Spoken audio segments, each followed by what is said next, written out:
Hey, what's up, Revive? Dr. B here. Hope you guys are having an awesome, I think it's Tuesday morning.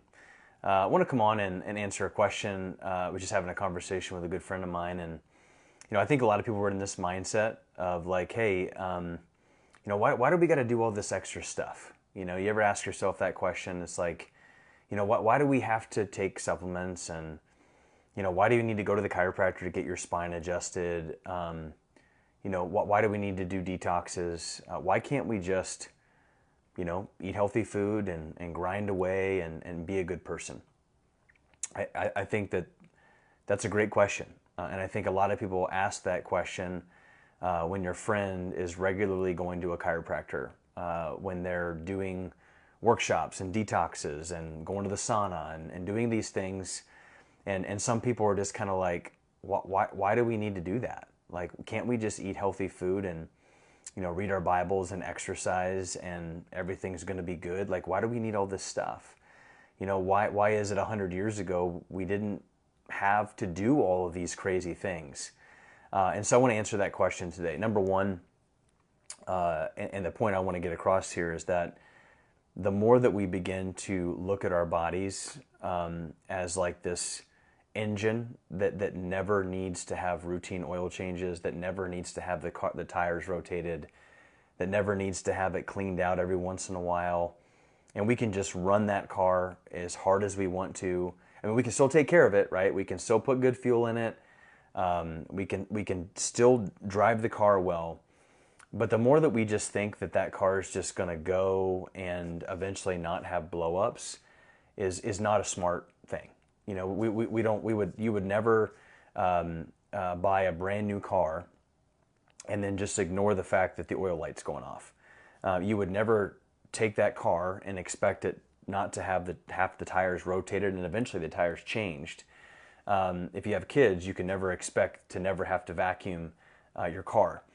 And I think, 150, 200 years ago, we didn't need to have as many of those types of maintenance things with our body. And the reason why that is because we were not exposed to the amount of toxins that we are today. Number one, social media, looking down at a phone, our postural position on a regular basis is creating massive neurological, emotional, and relational issues. It's creating massive amounts of stress.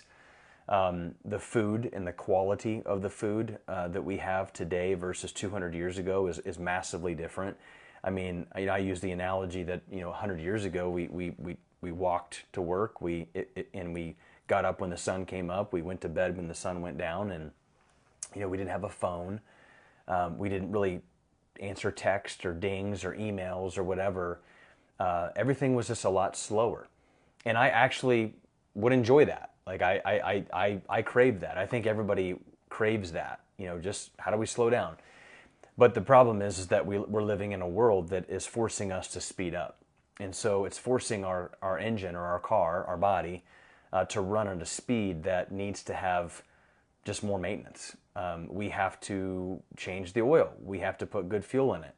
But we're also going to have to get the computer checked out every once in a while. We're going to need to get the tires rotated. We're going to need to take a little bit better care of that engine, aka our body, because if we don't, you can't expect your body just to not create disease or issues because we're constantly being bombarded with things that are going to create neurological stress, gut issues, and so forth. I mean, just the environment that we live in with all the toxicity, the water, and I've talked about this before, the number of chemicals that we're injecting and putting into our body from vaccines, from food, all the things that we were trying to control, but the government agencies are really controlling, even organic food. I mean, even depending upon, grass-fed beef and things like that, it's like, is it fully grass-fed beef or, so there's all these different things. And I think it's actually, it's not smart to think that you shouldn't be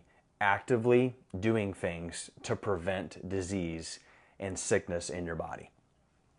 If you're the person who's like, I work hard, I get up in the morning, I get my workout in, I eat decent, read my Bible, and I'm good. You're not good. Now, I will also tell the person who freaks out all the time, who is not doing all those things well, right? Who is not exercising on a regular basis, who isn't eating good quality food, but yet is looking for every single quick fix, thing out there, you're also a problem, because you need to be disciplined. But even the most disciplined people in the world, like I would consider myself a very disciplined person, and my exercise and my food and my daily regimen. But to think that with all the workouts and with all the things that I do on a regular basis, and the training and the, just having kids and doing all the things that we're doing with the companies that we have, to think that I don't need like a reset on my nervous system to make sure that my brain is effectively communicating to the rest of my body, like that's nonsense. Like that doesn't make any sense whatsoever, and from a scientific standpoint, but also just from a common sense standpoint. To go through this world and to say, I'm just going to exercise every day, eat well and just grind. Well, this is why the person wakes up at 60 and they're like, well, how in the heck did I get here? It's because even you need routine oil changes. And so there's two types of people that I'm talking to. The disciplined person who just is like, I'm going to grind through it and I got it. And I've got this like David Goggins mindset where you can't hurt me. Even David Goggins needs a reset. Even David Goggins needs regular chiropractic and maintenance, and Cameron Haynes and some of these guys. So that's that one person. Now the other person that's like, hey, I'm just looking for every quick fix. I'm spending all this money on a million different supplements, and I'm going to the gym and I got a personal trainer, that's helping me with this, but yet I can't even get off the couch and do it myself. Like I've got a million different supplements, but yet really behind the scenes, I'm swinging by Chick-fil-A and eating fast food. Like, you're wasting your time. Like, you've got really expensive pee, right? Basically. And so be disciplined. Your body is an engine created by God to do amazing things. And so regular routine maintenance and discipline are the keys to long lasting longevity and health. Obviously, we can't control God's timing and what He has for us, but we can do our part, and we can steward over the temple that God has for us. And I think the last thing I'll tell you is that really our body is kind of on loan. If you're a Christian, this makes sense. If you're not, it's probably not going to make sense, but I am. And so I always think of my body as like it's on lease. It's like a lease car. You don't return a leased car to the dealership all banged up and beat up and the seats ripped and puke and boogers all over the back seat. Like you take care of it. So think of your body like that. Even if you're the most disciplined person, you still need regular maintenance on your nervous system. You still need a massage every once in a while. You still need to make sure that you're taking care and do detoxes and different things like that. You still need to have a water filtration system. Like, the rules still apply to you. Like, you're not God, right? And then the person who is just like, well, I got all this money and I'm going to go and have all these different things, and I'm going to go to this person for massage, I'm going to go to this person for breathing and all these different things, but yet I can't even sit down and be disciplined enough to do the things that are just common sense. You need help too, right? So if you're out there and you're struggling, revivechiro.com.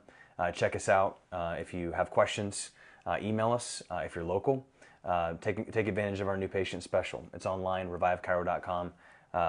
And here's the thing. Nobody's coming to save you, right? Until the end, right? And if you're a believer, you understand that, but you have to put forth the work, your body, your responsibility, and so take care of it. So I pray that you live, lead, and love strong today. See ya.